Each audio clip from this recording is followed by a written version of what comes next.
Hoy, nakakita na ba ho kayo ng dambuhalang lapu-lapu? Aba, nalambat po ito ng mangingisda sa karagatang sakop po ng Barangay Panalas. Yan sa Paracale, Camarines Norte nitong Martes ng umaga. Ayan tingnan nyo, bigat na bigat sila. Sinisipat pa ni Manong. Sa mga larawan yan at video na ibinahagi ng netizen, makikita ang mas malaki pa sa tao ang nato. Ganun ba? Sobrang malaki pa sa tao Sa laki ng isdang yan, abay kinailangan pa ng 4 katao para maiahon ito sa karagatan at mailipat ito sa pamilihang bayan. Ang lapu-lapu po ay isang uri ng isda na kilala rin sa tawag na grouper sa wikang Ingles.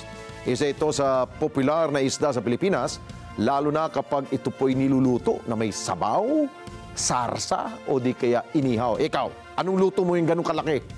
Kaya mo ba ilagay yan sa ano tawag doon? Kawa. Kawa, pwede yan, Sarap niyan. Lapu-lapong sarsadong lapu-lapo.